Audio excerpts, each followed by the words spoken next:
जाने अनजाने में अनुपमा ने बा और डिम्पी के बीच में नफरत की खाई को और ज्यादा बढ़ा दिया। नमस्कार दोस्तों, स्वागत है आपका आपके अपने चैनल हंग्री स्पिरिट्स में। हंग्री स्पिरिट्स देख रहे सारे दर्शकों का मैं अंजू शर्मा दिल से स्वागत करती हूँ। आज अनुपमा शाह हाउस में थी अनुज के साथ, क्योंकि काव्या हॉस्पिटल से वापस आई, इसलिए उनका वहां होना जरूरी था। ऐसा ही अब लग रहा है कि हर एक छोटे मोटे इवेंट में अनुपमा का वहां पे होना जरूरी है। जो पहले होता था वो फिर से रिपीट हो रहा है। तो वहां पे अनुपमा थी और काव्या का आना भी हुआ, बा का आरती उतारना भी हुआ, सब कुछ हुआ। मगर इसके बीच में बा और डिम्पी में फिर से तनातनी हो गई, और इस तनातनी की वजह क्या थी उसके ऊपर हम डिस्कस करते हैं। और इसके ऊपर भी डिस्कस करेंगे कि अनुपमा को कब और कैसे लकीर खींचनी चाहिए, ये अब डिसाइड करना पड़ेगा।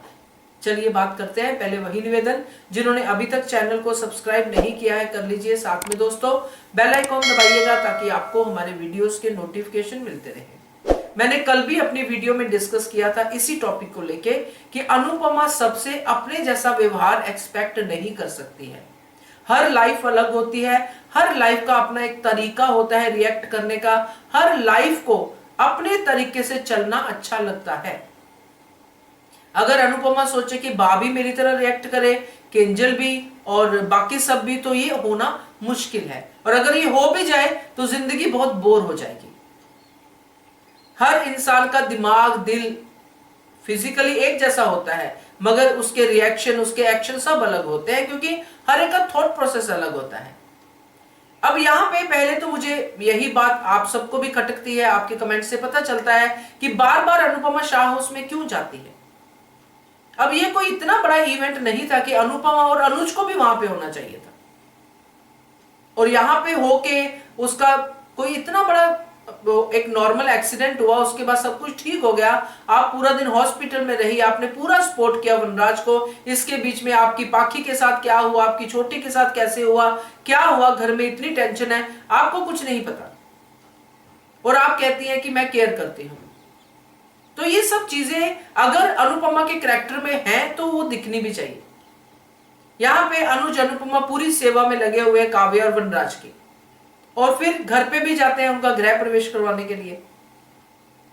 तो ये तो खैर अब इसके साथ ही हमें समझना पड़ेगा इस धारावाहिक को, क्योंकि ये तो खत्म होने वाला नहीं है। क्योंकि अनुपमा की प्रेजेंस हर जगह पे चाहिए, जहां पे भी ड्रामा है, इसलिए अनुपमा को हर जगह भेजा ही जाएगा, और जहां अनुज चाहिए वहां अनुज को भी भेजा जाएगा।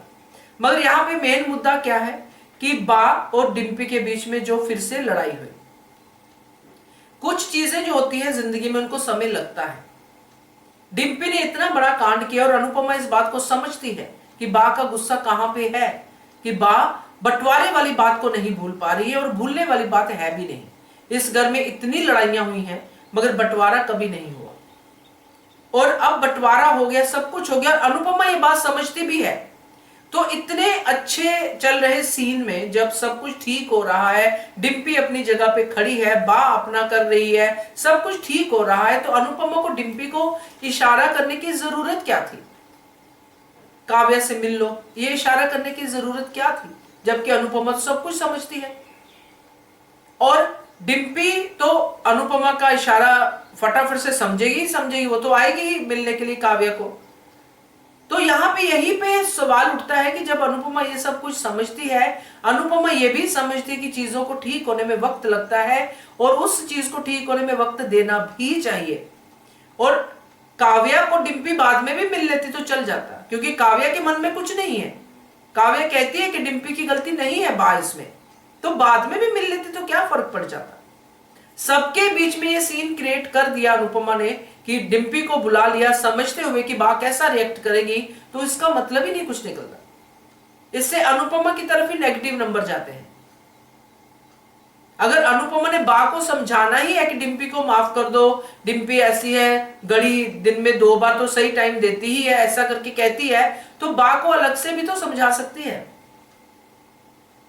अगर ये कुछ अलग से क्रिएट होता, डिम्पी अपने आप आ जाती, तो बात अलग थी, तब हम समझते कि चलो ठीक है। मगर अगर अनुपमा इशारा करके डिम्पी को बोलते कि आओ और काव्या से मिल लो, तो ये गलत है।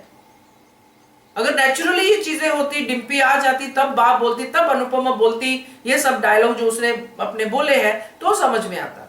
मगर यहां पे ये चीज मुझे अच्छी नहीं लगी कि अनुपमा इतनी समझदार है, सब कुछ जानती है, फिर भी उसने ये कलेश जो है घर में क्रिएट करवा दिया। और उसके बाद अब क्या डिम्पी और बा एक साथ ऐसे बैठ सकेंगी? एक कलेश और होने के बाद और ज्यादा दूरियां बढ़ेंगी। और अब आज जो दूरियां बढ़ेंगी इसकी वजह अनुपमा होगी। चाहे बाद में जितना भी वो कहे कि मैं समझती हूं, मुझे समझ में आ गया कि बा की कहां पे बा का गुस्सा है, बा तो बंटवारे वाली बात पे गुस्सा है, तो ये सब समझने के बाद भी आप क्यों डिम्पी को सबके सामने उसके बा के सामने खड़ा करते हो? क्यों डिम्पी को सबके सामने इंसल्ट करवाते हो बा से? यहाँ पे बा भी गलत साबित हो गई, डिम्पी की गलतियां भी बा ने गिनवा दी और पूरा माहौल भी खराब हो गया। तो ये अनुपमा के एक इशारा और पूरा माहौल खराब। तो ये चीज थोड़ी मुझे लगी है। बाकी आपकी राय भी जानना चाहूंगी, कमेंट करके बताइएगा।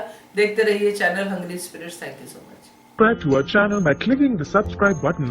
Click the bell button and enjoy the latest uploads from our channel.